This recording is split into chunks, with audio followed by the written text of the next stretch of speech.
Good afternoon, everyone, and welcome back to the global stage right here at Switch 2025. My name is Bobby. It's great to see you all here. How are we doing this afternoon? It's after lunch. I know we got that little bit of that drag, but we need some coffee. You guys have some coffee? Are we good here? You panelists got to be ready to go. How about my friends over here? Coffee? Little cafe, espresso? All right, fantastic. Guys, this is the stage where we are connecting businesses, entrepreneurs, innovators, from partners from around the globe. Sometimes we open our business in our home city and home country, respectively, because it's comfortable. It's what we know. But sometimes our ideas might work better somewhere else. That's what this is all about, connecting you to markets, venture capitalists, countries, investment opportunities around the globe. We have 36 global markets, 30 pavilions, 13 markets right in this area alone. This is one of the biggest switches we've had thus far, and we're excited to be with you. And we got our friends from Qatar. We're talking about the ecosystem, the startup ecosystem. We're going to hear from founders, real world scenarios, what's happening in Qatar. It's one of the most exciting countries in the world to invest in. So let's hear from our panelists right now. Without further ado, let's welcome our moderator here to the stage. Let's give him a round of applause. Sharif Rafi, partner in Asia at MBK Holding. Sharif, come on stage. Next, our panelists, Adel Haddad, Chief Strategy Officer at Almay.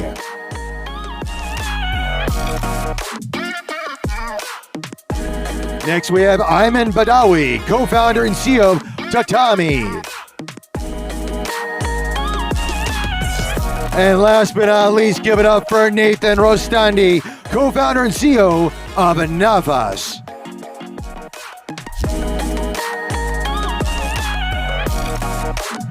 Gentlemen, the stage is yours. Enjoy. All right. Wow. So I know that, we're going to be the guy that is right in between lunch or right after you have lunch. So we're going to try and really bring up the energy here, right? Before we get started with our panelists of startup founders, just a quick question. How many of you guys here have actually been to either Qatar or the GCC or the Middle East? Hands up. All right. So that's about 50-50, right? That means we've got, an audience of 50% to address to here and try and encourage you to explore that route. So very quickly about myself, my name is Sharif. I've been a founder. I've been in the tech startup ecosystem across Singapore, Southeast Asia for the past 20 years. I spent a lot of time here in Singapore, Malaysia, Indonesia, been a founder, gone to the dark side, been part of a corporate VC, been with the VC as well. Currently, I'm helping both venture funds as well as their portfolio companies expand beyond Southeast Asia.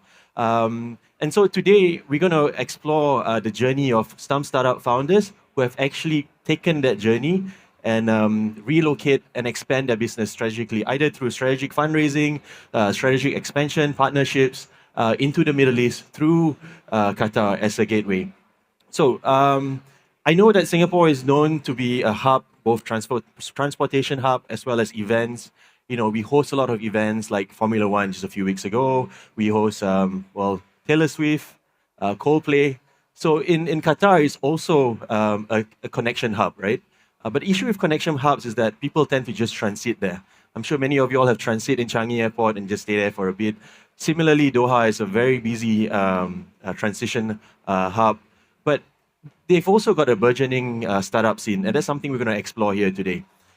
So first up, I would like our panelists here to also introduce themselves and share a bit more about their background, as well as their ventures, and what sort of program that they're been involved with that would help them in their expansion and presence in the GCC, specifically in Qatar.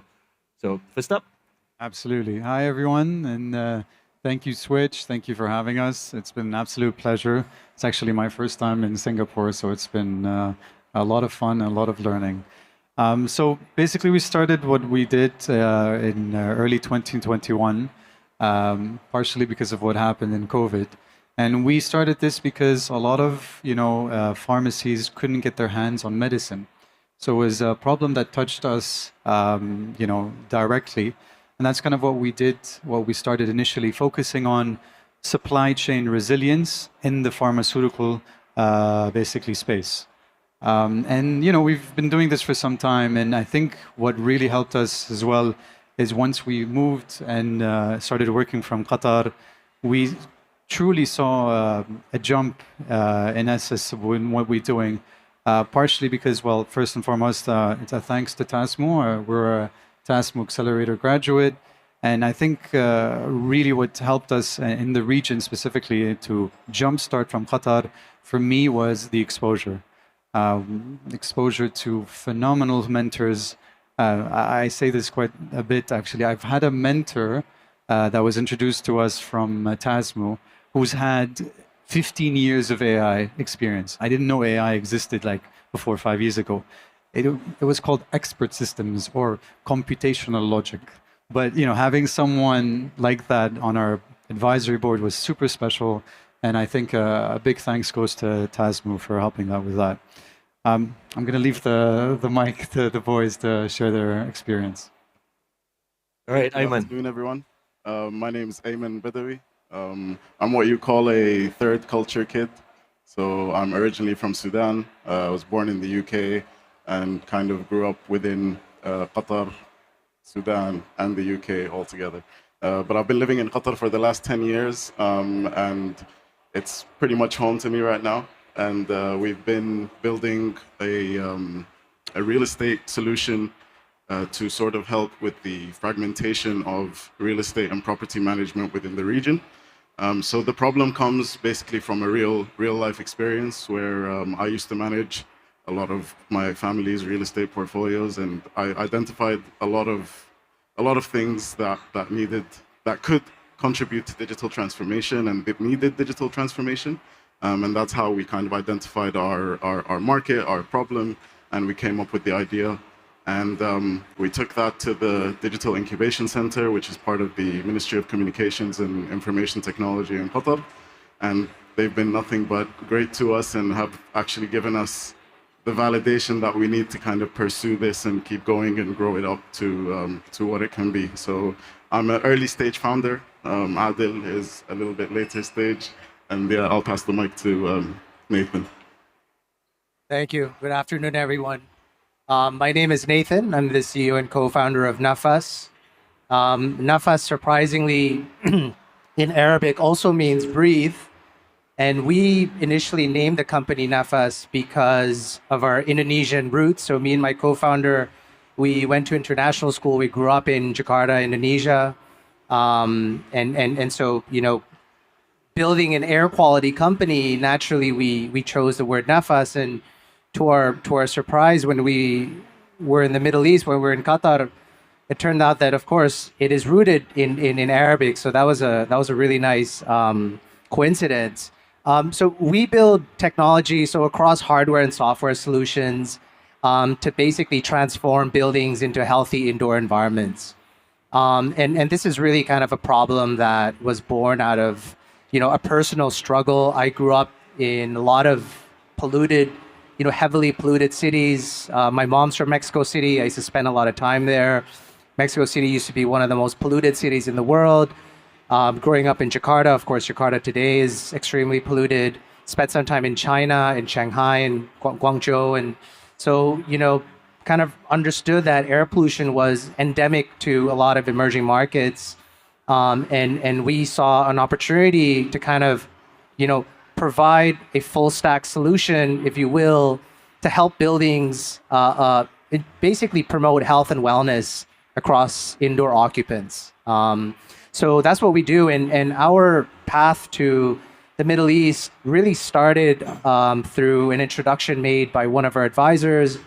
We were introduced to an air quality research lab in Qatar. We didn't even know air quality research labs existed. None of us are scientists. So of course we were like, wow, we actually get to, learn about the business we're building.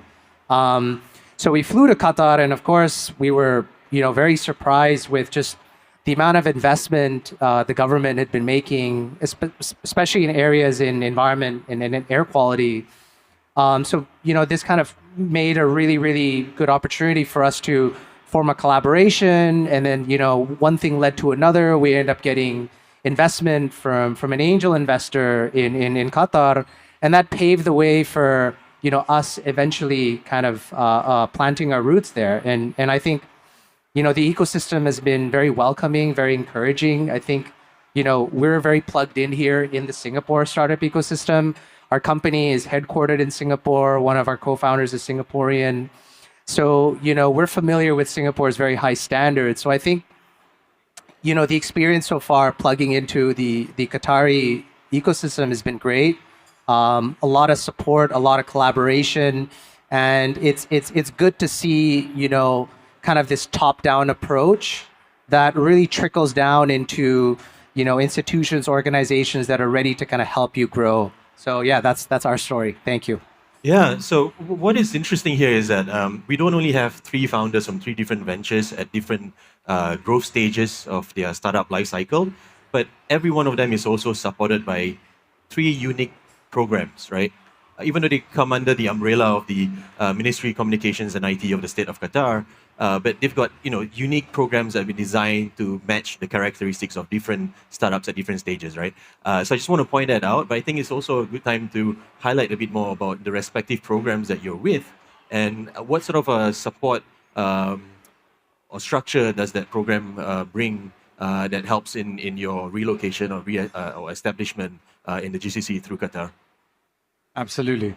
Actually, I should be sitting in the middle from a chronological order. Yeah. So there's three programs that we're all part of. I'm part of TASMU, which is right before Scale and right after the IC. But what we did initially, we're very grateful because not only was the support there, but it opened us doors. For us, TASMU was a huge learning first and foremost. So the exposure we got to amazing mentors. We sometimes we get full of ourselves, founders. We think we know it all, and then you realize you're like, oh no, we don't know it all. And when you have these A-grade professionals that came in and mentored us, we realized that there's a lot of changes that was required. And I think for us, especially that part was a huge learning for us. It was an eye-opener for us, but not just the mentorship. The program itself helped us a lot because we got exposure to, just like you as well, great investors. We were very blessed to have QDB, which is a huge institution in Qatar, come in and actually invest in our current stage, in our Series A. So we're very blessed. And I think part of why we were so lucky as well, because Qatar is hungry for startups and really making the technology a huge part of their system. And we're seeing it more and more in so many different fields and so many different industries. And so that's why I really do encourage startups from here and everywhere to take a look at that page and see, how can your startup align with a lot of the strategies that are being built internally in Qatar. Yeah.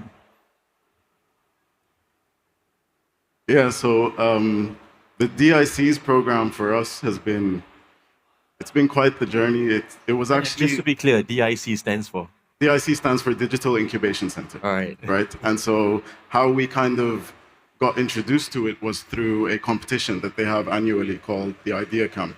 And at the time, this was maybe September 2024, just last year, we saw that the Idea Camp was about to start, and we applied with our idea, which at that time was literally just an idea between us three co-founders talking around the table, going out to dinner, discussing how we can bring this to life.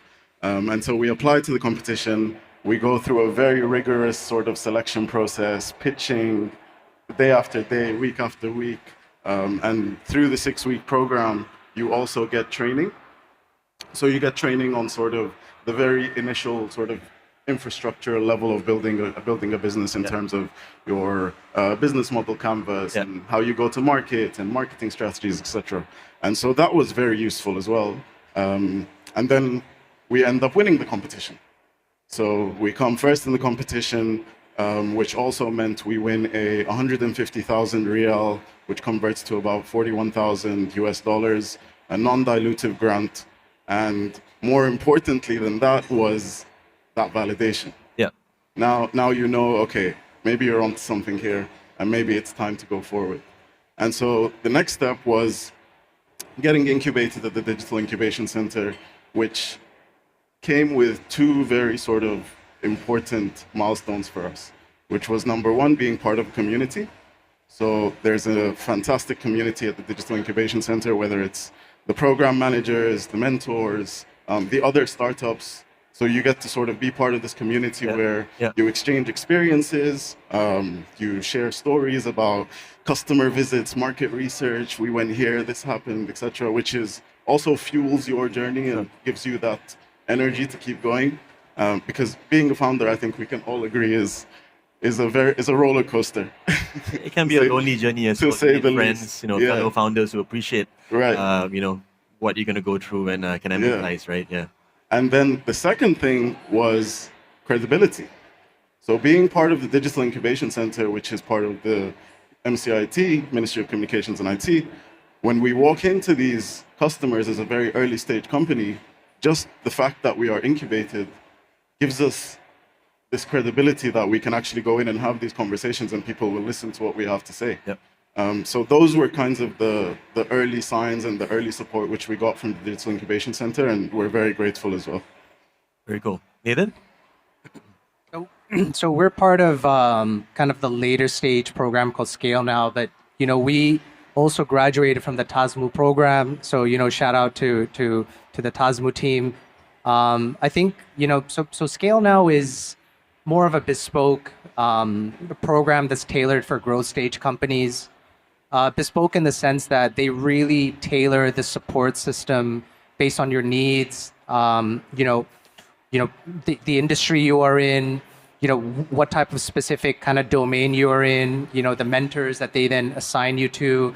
It's very hands-on, so you do have to put in the hours. They do expect founders and or at least a senior representative of the company to really invest time. But I think that really pays off in a big way because they sort of really get to understand your needs and they can facilitate high quality introductions. And I think as a founder, our time is probably the most scarce kind of resource. So sometimes where we're in this program, it's like, okay, is this really going to be beneficial? Am I just sort of wasting my time? So we're very impressed and very appreciative of, just the level of quality of introductions that we are provided with. And really, I think the support, the hands-on support by a lot of the team members of the program itself, right? And I think this is evident in TASMU and it's evident as well in Scale Now. And I think just to touch on Ayman's point on credibility, Qatar is a very lucrative B2B and B2G market. Yep. The B2C market is sizable, but I think where the most opportunity is the B2B and B2G. And as a startup, you're actually at a disadvantage being a startup trying to sell to, let's say, an oil and gas company or a massive telco company.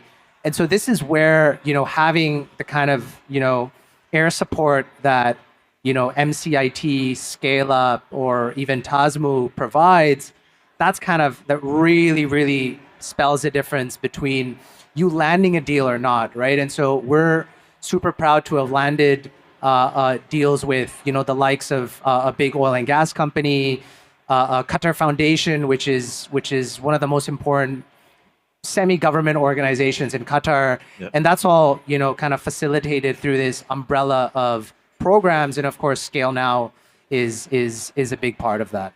Yep. No, very cool. No, I think what I can share from my own personal experience is that I've one of the ventures in the fintech space that I've advised.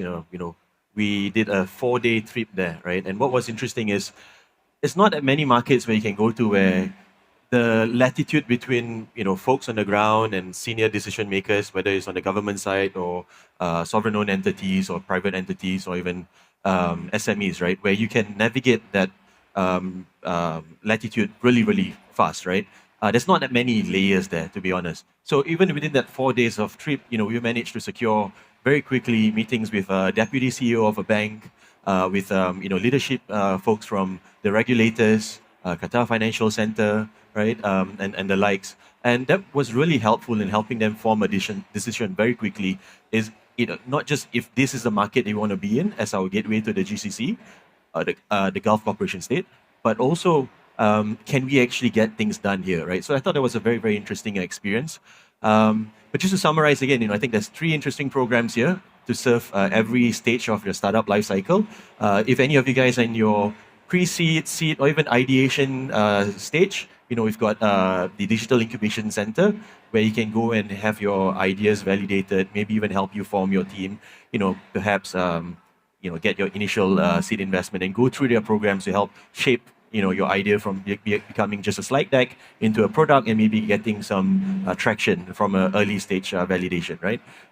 We've also got TASMU, which basically helps welcome international growth stage companies to set up their presence in the GCC through Qatar, right? Which is very interesting, and both Adil and Nathan have benefited from that. And then, of course, there's a special program that is targeted for the growth stage companies, right? That is specifically scale now. Now, I know that we've only got roughly about 20 minutes left. I want to make the most of this. But for the second half of this, I want to get a bit more personal, right? So we've gone through the various programs, the structures, the offerings, the benefits, the support, etc. But let's make things a bit more tangible and personal here, right? Because it sounds like every one of you, at some point in time, whether very recently or much earlier, you've relocated and re-established yourself in a new city, in a new country, right? Nathan, we share a common thread here, being, my case, a Singaporean, and very close to this ecosystem, and we've seen the standards of this ecosystem, as you mentioned, right? How was it like for you to relocate many, many, many miles away, all the way in the GCC, which is very different from ASEAN, right, where we're familiar with? How was it for you in relocating there on a personal level? What were the help that you needed to get settled in there? I think there are a lot of similarities between Qatar and Singapore, and a lot of the programs that they're pursuing, I think draws a lot of parallel to what Singapore has done. I think also social life as an expat is very similar. It's extremely convenient, extremely safe. It's very international. It's basically an English-speaking country, so there wasn't really much of an adjustment.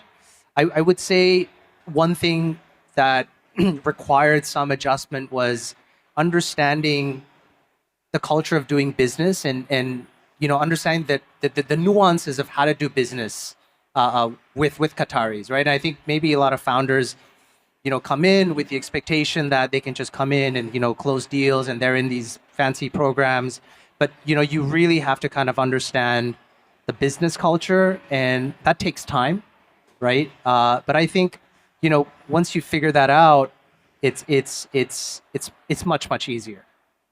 Interesting. Ayman, I know you've been there for a while, but even so. Yeah, no, I think there has been a transition, even though obviously I've been living in Qatar for the last 10 years almost.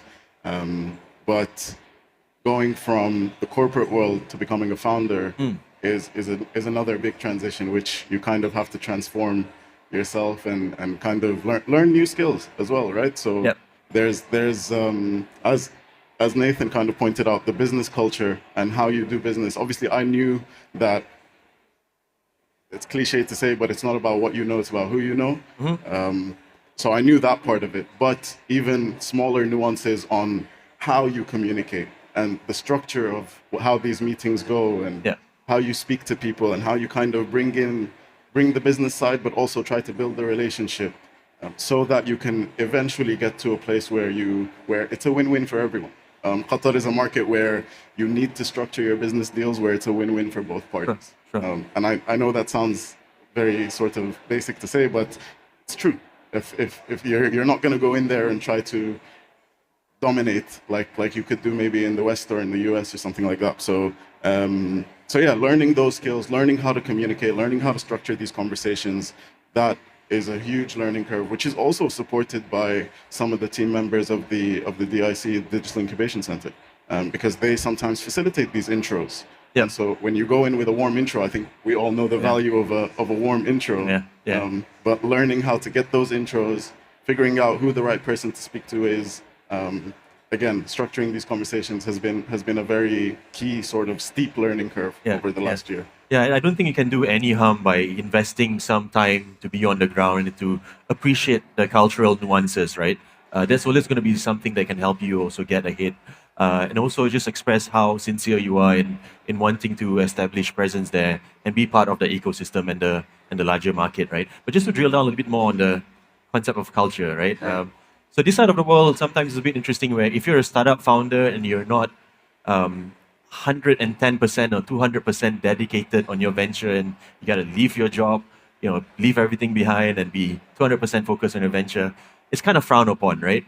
But how is it like in Qatar? Is it a common thing for folks in the private sector or maybe even the government sector to have, side quests, let's call it that, right? Side quests, business interests, right? And as a founder, is it frowned upon for you to be, just be all in, or is there a fellow period where you can actually do the transition? Yeah. So I'll give you a very real example from how my life was before I moved to Qatar and my life in Qatar. Okay. So before I moved to Qatar, I lived in London. Yeah. So working in London, I would leave the house at 7 a.m., get on a train, commute across the city, get to work, finish work at like 5, commute all the way back, and I'm home by about 7. By the time I've had dinner, I'm done. Right. Right? Finished. No time to be a founder. No time to do anything, right? Now in Qatar, because it's obviously a smaller city, Yeah. so the commutes are maybe not as long, right? It's 25, maximum 30 minutes to get from one side to the other. So you go to work, you come back, and then you might be home by about 4:30, 5, depending on where you work, right? And so you have that space to allocate 4 or 5 hours in the evening to work on something else.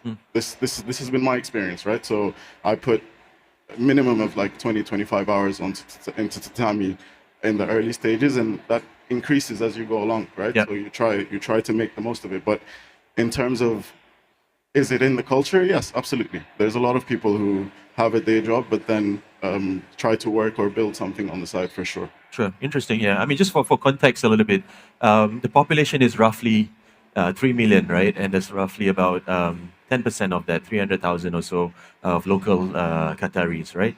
So, as a market, it's almost on your shoulder that, if you have a day job, you should also probably be building something on the side. That's part of the culture, I sense, right? Which is kind of different here. Here, when we hold on to a job, we want to be 110% focused on it. So I think having that ability to also a safe space, right, in terms of time and energy to be able to build something out on the side, I think it's a perfect environment to test out your startup idea and try something out. Which I'm glad that you've got a positive journey in that one. Yeah, I did.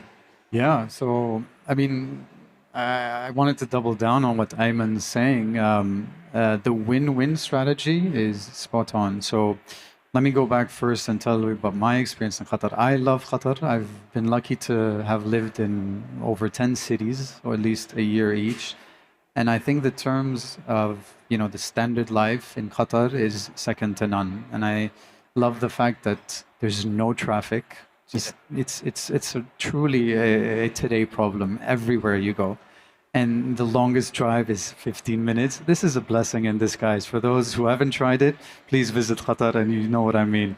The second part is really the standard of life is phenomenal. The fact that you have beautiful beaches, and it really lengthens your life there and gives you the time to work on what matters you the most. So for me, Qatar has been truly a blessing in that sense.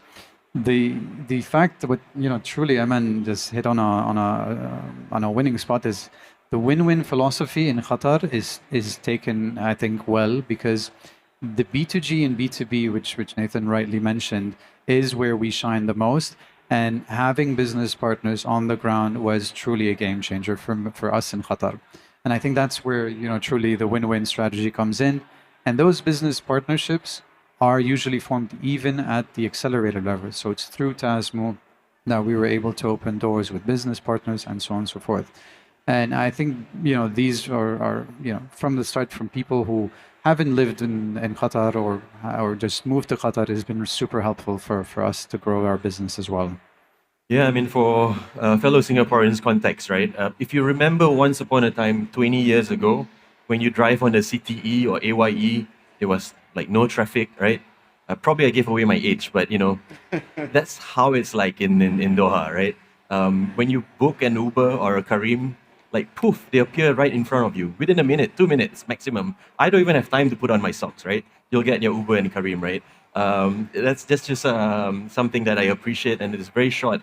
Travel time between your meetings and your workplace, you can get a lot done, and then more importantly, you have more time for family. So if you got a family setup, that's even more perfect, right? It's something that I truly appreciate, and kind of miss the old days of Singapore in that sense.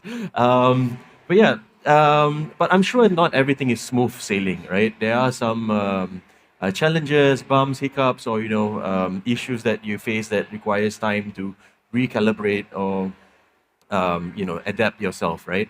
Whether on a personal front or on a venture front.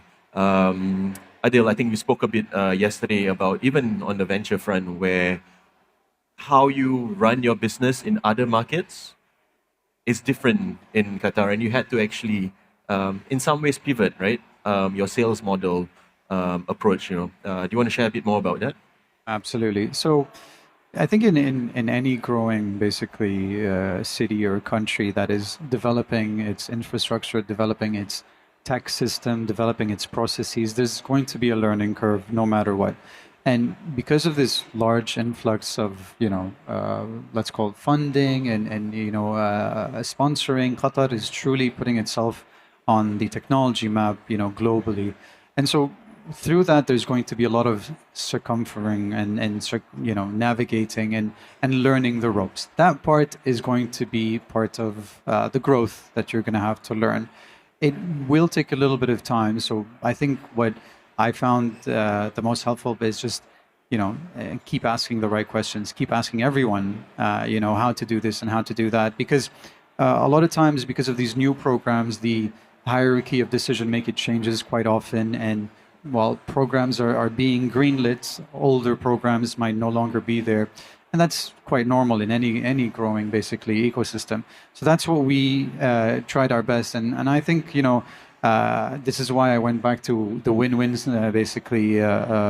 philosophies, because through TASMO and the other programs, through the introduction of business partners, we were finally able to find out this is how business is done. These are the decision makers you need to talk to, and so on and so forth. It came with the learning, and I think today, if we were to look back a year ago since we started this, all of us, it changed a lot. So I think anyone who's about to enter today in any of those programs, took some of the learnings we did, and I think it should be much easier going forward. Yeah, cool. Ayman. So for me, it's not necessarily pivoting country to country just yet, but there's definitely a lot of learnings. So obviously, because of the nature of the market, the nature of being a founder, you learn things like resilience, patience, etc. All of these things. Patience, definitely in Qatar. Yeah. That's a very important one. But more importantly, I think the biggest learning for me over the last sort of 12, 15 months has been not necessarily falling in love with the idea, right? So because we always come with an idea, Sure. you want to start a company, you want to build this thing, there's a problem, there's a solution, Yeah. you can do it, but sometimes as founders, we get a bit stubborn, right? So you fall in love with the idea instead of being more connected to the customer or the users who are going to be benefiting from this solution, right? And so one of the biggest learnings has been, instead of falling in love with the idea, being obsessed about the problem. Right? And trying to figure out all of the different angles of this problem that you're trying to solve, Yep. all of the different stakeholders that are involved, all of the different potential customers that are involved, trying to go out and actively speaking to them, building those relationships, Yeah. and trying to understand that. And then coming back and saying, oh, okay, this is what we were building initially, but this seems to be a big pain point for a large Yep. audience, so maybe we should build it this way, Yeah. right? And these things happen on a weekly basis, right? True. So I'm not encouraging pivoting too much every week, right? But what I'm saying is you have to be very agile. That's one of the reasons you're gonna be able to go to market and be successful, right? You have to be Yeah. able to be Yeah. super adaptive. Yeah. No, I'm glad, as an relatively earlier stage founder here, you've adapted to that approach, right? There are some founders who remain stuck and remain stubborn throughout, for better or worse, right? But it's great to hear that you've came with this own self-realization that Yeah. you have to change your ways at some point. And I much putting on my VC hat, I much rather hear that from the founders themselves rather than trying to force them and make them see the way, right? Yeah, so that's an interesting experience. Before I go, Nathan, I just want to take a step back and come back to Adil, right? And drill down a bit more about our conversation that we had yesterday and make things a bit more tangible, right? Let's go into the business model that you had to actually readapt and change to better serve the market from your prior markets. Can you give a bit of context on that? Absolutely. So what we realized is that a couple of things to give some background on what we do. When we first started, we focused on basically democratizing supply chain for pharmaceuticals between the pharmacy and the supplier, the local supplier. Going into different countries, we realized that the problem is the same, but the solution needs to be tweaked a bit everywhere we go because supply chain pharmaceuticals obviously is well regulated and the rules are different. So obviously the markets in the GCC countries are very similar in essence, and they're well regulated, they're well oiled, a bit more like Singapore. I would compare GCC to Singapore, to Western Europe and North America in the supply chain of pharmaceuticals. And then you have Latam, Africa, a little bit more like Levant countries, where we initially started was in Jordan and Egypt. So when we entered, we kind of had to put a different hat, listen to a lot of the regulations and see what they did. But once we evolved the solution to meet the demands or requirements of the GCC countries, I think what the challenges were is understanding, how you navigate basically the decision-making process for the B2G space as well as the B2B space. The reason is, even when you were to sell your solutions in the B2B or B2G space, there's usually the public sector and there's usually the private sector. So in essence, I would recommend first and foremost, in the beginning, pick your battles, understand where the problem is the most, understand that this is a problem that people are happy to pay with, because a problem without a client to pay for it, then that's not an idea or a product to build. And I think that's partially where the learning was in Qatar, because we had to circumference and understand the decision-making process, which in this sense is quite clear in most countries. The difference, I think, in Qatar is that because of the programs were being pushed internally, so we had to face a lot of the incumbents. You had to face the big boys, the Oracles, the Microsofts, which typically have long-term deals with, and so it's hard. But just like Nathan mentioned earlier, that push obviously has helped us a lot, but the push usually is omnidirectional. You need to then figure out how to basically go through that process, understand who are the right decision makers, and that takes a bit of time. I think that is normal in a country that's growing, that is building its infrastructure in technology specifically, and I think it's a normal learning curve. Sure. I don't know if this is longer a problem. Honestly, this is a challenge we had to face initially, but today I see that things are a lot more structured, a lot process. Things are clear. If you ask the right question, you'll get the right answer. Right. No, I think that's interesting, right? Because as a whether you're an enterprise startup or a consumer startup, right?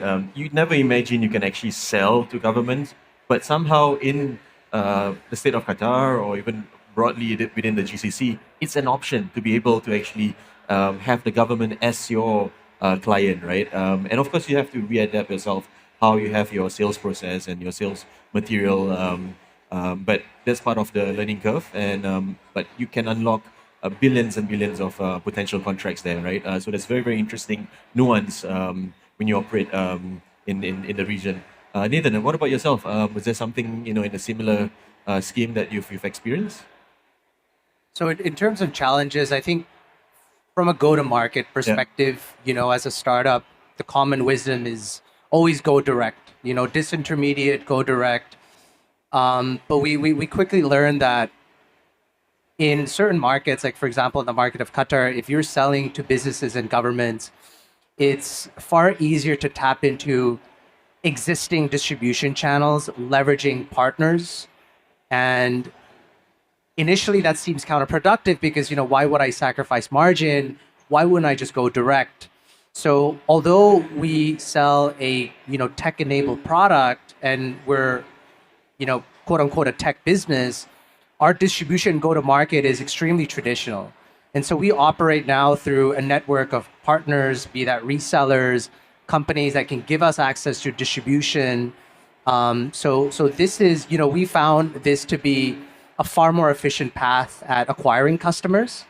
And, again, as a startup selling to businesses, selling to governments, you don't have the track record. You have to provide things like, for example, a bank guarantee and things that, a startup you just can't afford, right? So I think identifying the right partners that can help you reach your customers and orient your go-to-market strategy around that is extremely, extremely valuable. So I think that's I think the most important thing that we've learned so far. Yeah, interesting. Often I've been asked like, oh, given Singapore is a lot more mature startup ecosystem, right? I've often been asked by folks elsewhere, what can we learn from Singapore? But I think this time around I want to change things a little bit, be a bit contrarian, right? Having spent some time in the market, what do you think Singapore and the broader ASEAN ecosystem can learn from Qatar? In a couple of sentences, perhaps, because we're almost out of time. Yeah.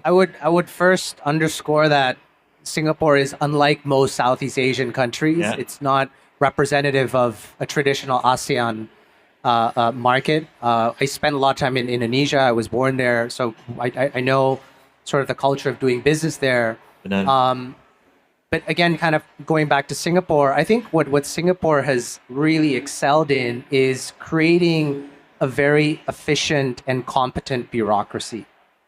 And I think, countries in the GCC already, they have these amazing visions. And I think that's kind of your North Star is having, where do you see your country in the next 5, 10, 20 or so years? But then, of course, having the right bureaucracy and efficiency in the bureaucracy for you to actually execute on that, right? So I think, Qatar is kind of in this, transition in the sense that they're modernizing. They're making a lot of effort into, digitizing, different government functions and just creating a very supportive business ecosystem. But like any country that is in the transition phase, you have parts of it that is still lagging and then parts of it that is moving forward very, very fast. Yeah. So I think, Singapore is perhaps, an exemplary case of, having an ultra competent and efficient bureaucracy. You sort of like get spoiled by it, right? So, Ayman, one sentence. What do you think we can learn from Qatar? I mean, I can't really speak much for the market in Singapore because I haven't spent enough time over the last 72 hours. But I would definitely say Qatar is a market that's built on partnerships, built on relationships, built on holding hands and going together. Yep. As opposed to there's going to be a winner and a loser, right? And so that's something that's I think is very unique about the market, which I really appreciate as well. Very cool. Adil? I'm gonna double down on what the gents said. It's spot on. It's only when we realize that walk next to someone holding hands, your business partner. That's when we flourished. So, win-win all the way. Yeah, I guess my take of it is one thing we can. From our perspective here in Singapore, I think what Qatar has done very, very well in its pursuit of modernization and progress at a very, very fast pace of change. I think it's been amazing how the community has been able to retain its culture, right? Its originality of its culture, right, and keep it, part of its modernization vision and strategy. I think that's as a Singaporean who's gone through. And observe, our own progress. That's something that I truly, truly appreciate. And with that, I truly invite you, if you've not been to Doha, or if you've only been there for transit, please do the next time round. Spend a bit more time. Take a 20-hour, 40-hour transit. Better still, spend a week there and explore Doha. Not just as what the city can offer you, but also explore what you can do. Whether you're a fund manager, whether you're a startup founder, whether you're an ecosystem builder, there's a lot of opportunities now. And in fact, I'll be more than happy, in fact, the four of us, we'll be around near the stage and be more than happy to have a much more contextual, nuanced conversation with you and the goals that you have in mind.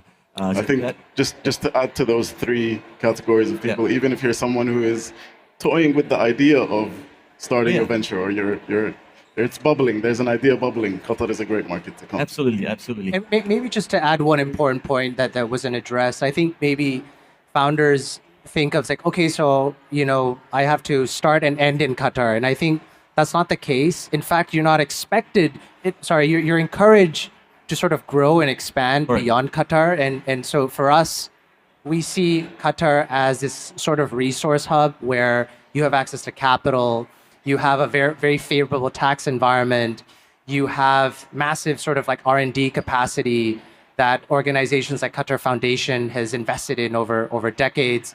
So you're encouraged to expand elsewhere, right? So I think I just wanted to maybe provide that qualifier. Yeah, spot on. I mean, Qatar or Doha is definitely your gateway to the rest of the region, much as Singapore is your gateway into the rest of ASEAN. So looking forward to have more conversations with you guys at the side of the stage. And with that, come by Doha. We'll see you then sometime. Let's begin soon. Thank you, guys. Thank you, gentlemen. Can we have a group photo, please? Thank you, Shar, for the great moderation. Thank you, gentlemen.